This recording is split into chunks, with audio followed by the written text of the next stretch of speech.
Bonsoir à tous, j'espère que vous allez bien. Bon, on va commencer notre analyse de la journée. Moi, je vous dis le DAX et le Dow Jones, ils m'énervent parce qu'ils ne bougent pas. Il n'y a pas de volatilité. Par contre, le Nasdaq, ça me plaît. C'est mon indice chouchou. C'est le Nasdaq, c'est celui que je trade. Donc, excellent travail. Donc, demain, on a les commandes des biens durables. J'espère que ça va débloquer et le marché, ok, surtout le DAX et le Dow Jones, surtout le Dow Jones.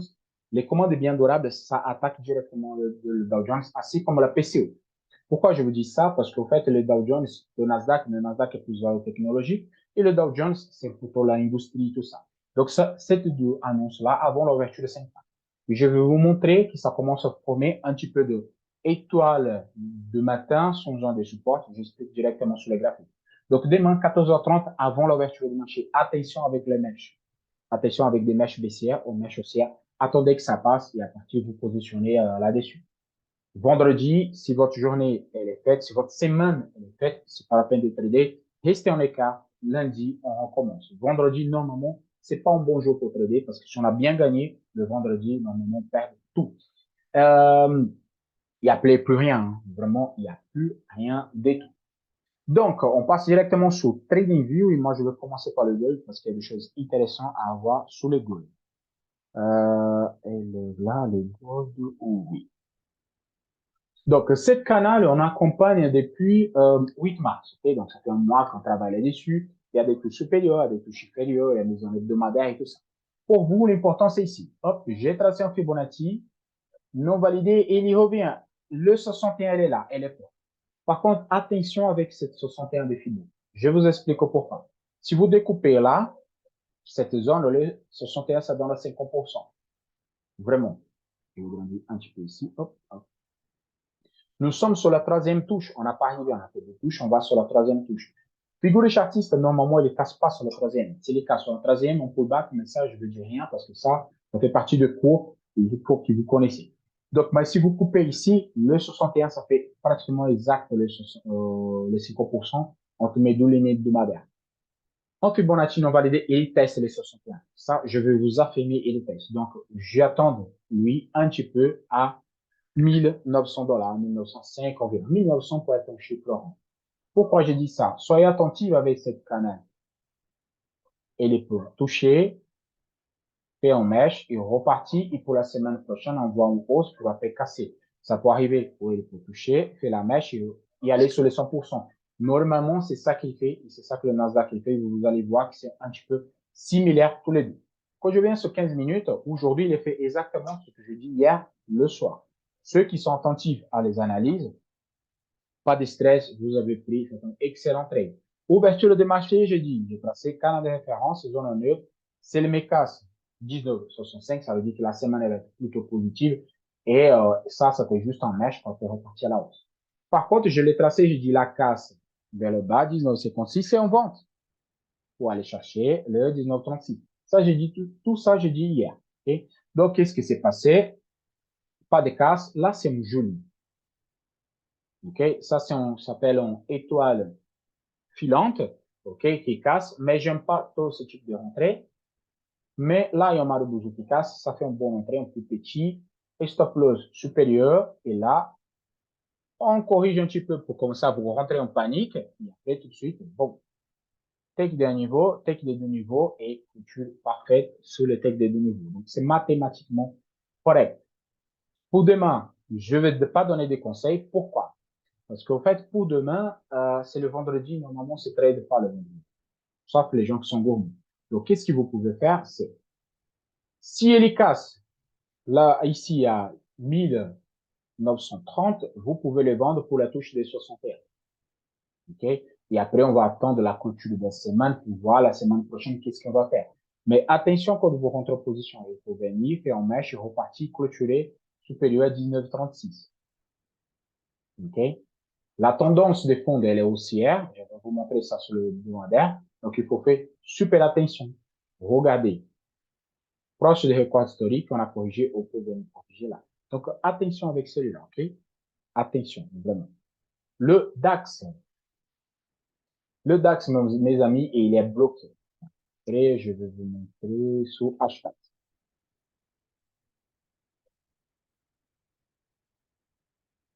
Je vais tracer un Fibonacci, il a fait les 100%, c'est pour ça que j'ai enlevé. Et là, j'ai tracé un Fibonacci inverse, okay, parce que j'ai un vague I qui corrige.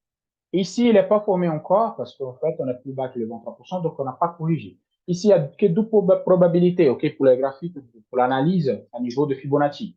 Quand ce dernier est plus bas, on va retracer les Fibonacci, on va tirer les Fibonacci et on va voir ce qui se passe. Au casse de 23, par contre, s'il fait un casse ou réintégration, on n'en traite pas. Parce que là, on a encore chance de continuer à baisser. Ou s'il casse vers le bas, on va continuer à baisser, mais nous, on va tirer les Fibonacci. Mais ça, c'est l'utilisation, je ne viens pas dans les sujets. Je vais tracer les Fibonacci parce que s'il me casse maintenant le 23 ici, il clôture, ça veut dire qu'on vient tester la zone de 16 000 $, ou 16 100, 16 100. OK? Parce que ça va passer en Fibonacci non validé, donc il va venir à observer. Sur le M15, c'est le graphique de travail, il n'y a rien qui s'est passé aujourd'hui. Ceux-là qui ont tradé, il n'y a eu rien, vraiment. J'ai donné cela comme base, okay, hier. J'ai tracé ici pour que vous pouvez rentrer en position, prendre un niveau. Normalement, ça, c'est break-even. Et après, il n'y a pas de point d'entrée. OK? Il n'y a aucune. Il y a celui-là. Mais si vous comptez un sous-bicycle ici, comme on compte un sous-bicycle, c'est simple. Vous prenez la première partie du canal, vous reproduisez, ça fait un sous-bicycle. Et à partir de là, vous êtes obligé à placer votre stop loss. Donc là, ça donne un break-even. Donc, ça veut dire qu'il n'y a pas eu de trade. OK? Pour moi, ça, c'est neutre. S'il ouvre ici et les clôtures là à 0,8, à 0,7%, vraiment, c'est neutre. Il n'a rien bougé aujourd'hui. Donc, pour demain, c'est la même dynamique, par contre, avec une observation différente. Pour moi, je rentre en bas et qui est la casse des 15 900. Parce que si je casse les 15 900, ça veut dire que je casse des structures. Donc, je parle des structures à court terme. Sur le intraday, c'est ça. Tendance baissière intraday. Casse des 15 900, c'est la casse de la structure. Ça veut dire qu'il va continuer à remonter. Pour faire les ventes, qu'est-ce que je fais? La zone, elle était trop grande, j'ai coupé en 50%. Pour vendre, il faut qu'elle casse ici. La zone de 15 720. Et là, je peux faire take d'un niveau, take de niveau jusqu'à 15 600. Je ne vois pas trop les 15 600, mais ça peut arriver. Okay? Je vois plutôt un retour de marché. Je viens sur H4 pour expliquer la question de retour de marché. H4 daily, je crois que c'est daily. Hop, voilà, c'est daily vraiment. Je vous explique rapidement. Je vais mon Fibonacci, il a corrigé le 100%. OK. Par contre, sous cette zone-là, qui sont une zone accumulative, nous avons cette chandelier et ici, il y a une forte mèche. Ça veut dire que les acheteurs sont présents et on vient toucher la zone de résistance majeure ici. C'est la zone de 15 700 qu'on a travaillé, ça fait longtemps. Donc, on peut rebondir. En plus, on a 1, 2, 3, 4. On a 4 chandeliers négatifs, on peut clôturer en positif. Donc, c'est pour ça que je vous dis que cette casse de 15 900, c'est une casse de structure, ça veut dire qu'il retourne à la hausse. OK? On retourne carrément à la hausse. Et je vous dis, ici, c'est la ouverture mensuelle. Il faut clôturer positive ou négative. On a passé tous les mois positifs, on revient en négatif, et là, c'est pas ce qu'il va faire. OK? Donc, faites attention. Sur le mensuel ici, c'est un doji. Et sur le mensuel, si vous regardez, vous à la maison, vous allez voir que c'est un doji. Je viens sur Dow Jones. Le Dow Jones, il fait ce que là que je vais vous montrer sur H4, ou sur le DAX. Par contre, lui, il n'est pas touché les 61 et je crois qu'il vient, il peut faire cette touche les 61. C'est obligatoire. Mathématiquement, oui, c'est obligatoire. Mais machine pour le faire, je ne sais pas. OK? Donc, il faut toucher les 61 et partir. La question que je suis sur une zone hebdomadaire, Jean-Marie Bouzou, chandelier de décision. Si je clôture en positif ici, ça veut dire que le retour, ça va être très fort. Et moi, je vais sortir je vais tracer un Fibonacci à ce niveau-là pour voir s'il me corrige jusqu'à 100%. Mais là, je trace un Fibonacci H4 ici. Ça va donner, je trace ici et au retournement. Okay? Le problème, c'est qu'on a notre figure chartiste, cassé, validé. Mais on n'a pas pullbacké encore, donc on a resté neutre. Vous voyez, aujourd'hui, sur l'H4, il y a quelques chandeliers d'indécision sur le Dow Jones. On ne sait pas qu'est-ce qu'il va faire. Supérieur, 32, 720, on continue à garder notre buy. Inférieur, c'est là, on peut faire avec des niveaux, mais on va observer les 60. Sur les 1015, j'explique, vous allez comprendre c'est quoi la réflexion derrière. C'est ça, ouverture de marché. Ici, clôture là, évolue, Z 8%. Donc, ça, c'est rien du tout. On peut même pas trader ici. OK? On ne peut même pas trader. Donc, impossible de trader. C'est des stop loss. Donc, c'est en journée neutre. Peut-être demain, on a la hausse, on a la baisse. La question, c'est pour intraday. C'est le MECAS. Vraiment. 32 900, oui, j'ai fait des bails. Mais par contre, je vais observer ici à 33 000 pour sécuriser parce que peut-être c'est juste un peu bas. OK? Par contre, pour le vente, je vous conseille à vendre inférieur à 32 550. Pourquoi ici? Parce que là, on approche de 50%, j'ai les 61, c'est un pont dangereux, fait les 7 ventes-là. Donc, il faut méfier un petit peu. Si vous voulez vendre, vous pouvez, mais je ne conseille pas ce niveau-là. Par contre, si on casse les 61 et on casse ici les 50%, je vais passer entre deux zones hebdomadaires, à 32 400 ou 32 500 pour être un chiffre rond, vous pouvez vendre. Parce que là, il va faire quelques niveaux, et il faut chercher la zone de 32 250. Donc, il faut vraiment observer. Si ça casse, je préfère vendre inférieur à 15 000, à 32 500 et laisser le marché corriger, rentrer à la baisse pour venir prendre le plus bas, qui est rentré au milieu, et il teste les 61, il sort un stop loss. Donc, c'est à observer, OK? Nasdaq. Je vais pas sur le temps graphique. Ah, je suis obligé. Je suis obligé. Je trace le canal, donc on travaille cette canal-là. On est venu ici. Je vais vous montrer pourquoi le gold, je vois plutôt le rebond. J'ai tracé mon Fibonacci, ils m'ont validé. Il est venu sur les 61. Hier, je dis ça, c'était excellent pour montrer ce type de croisement. Je ne le peux jamais. OK, donc cette creusement, ça fait le point d'entrée parfait. OK, la cerise sous les gâteaux. Donc, à partir de là, il est venu corriger les 100%. Et c'est ça que je vois plutôt pour le gold. Test de 61, retour sur les 100% parce que ça, c'est l'origine normale que le marché peut faire.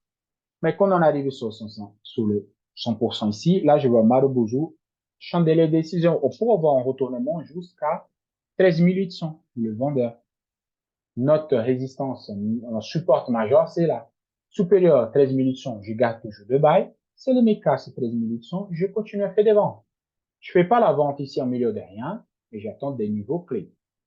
Je vais vous faire une chose, si vous découpez ici, il est venu tester les 50% exacts.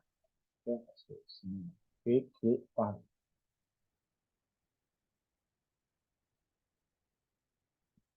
Combien 50%? 13 960.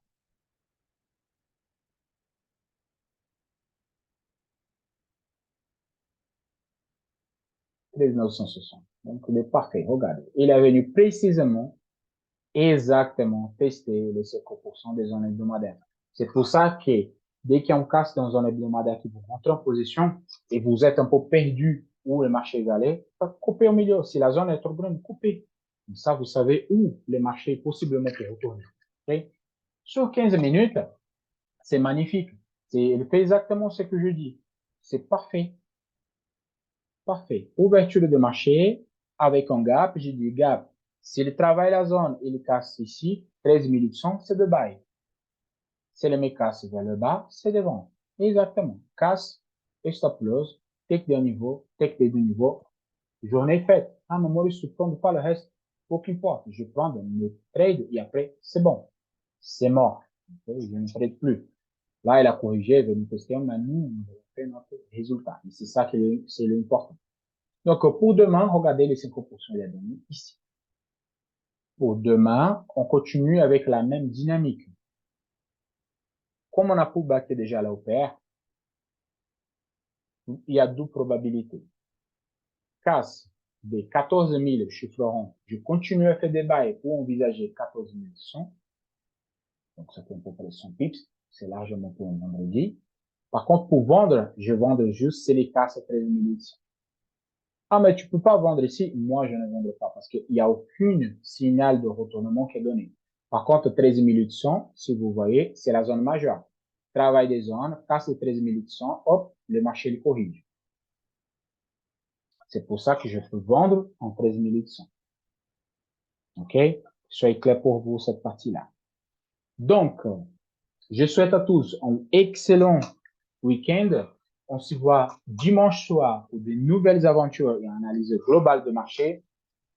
À bientôt. Ciao, ciao.